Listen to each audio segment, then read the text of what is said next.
Hi, I'm Rana Morgan with iHealthTube. We're here today talking with James LaValle.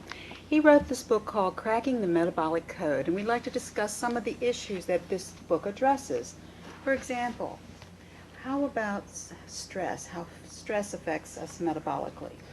Well, I have to tell you, I really believe that stress is probably the most important or second most important thing that's affecting all of us. When you look at the statistics, life is, 44% more stressful than it was 20 years ago. And what people don't understand is that stress has a real physiologic effect on your chemistry.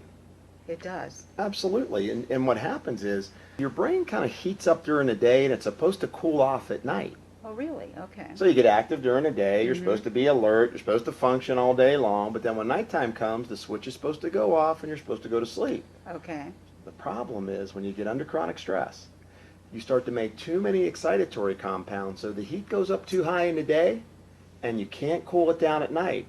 And what that begins to do is you start to alter your sleep patterns. Very common issue for a lot of people today is they get altered sleep patterns. Now what that leads to is significant, because now all of a sudden I change the way my hormones are signaling in my body.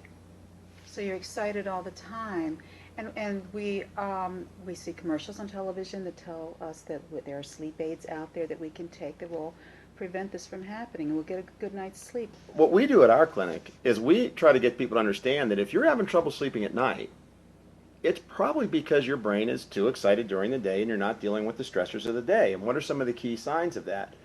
Midday fatigue, inability to concentrate. So all of a sudden your short-term memory is starting to go on you and you can't seem to figure out why.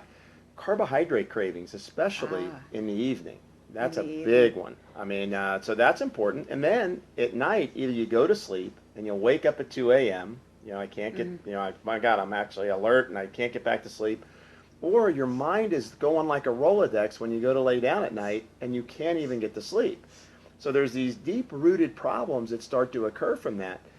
Your stress hormones start to overwhelm your chemistry, so that leads to things like high blood pressure, which everybody's heard about how stress leads to high blood pressure. But more of the delicate things, your immune system starts to shift. Oh, really? Absolutely. And one of the interesting things that I'm doing research on right now is the fact that stress hormones actually feed cancer cells. So there's a direct correlation to if you're under a lot of stress, you always hear stress causes cancer, right?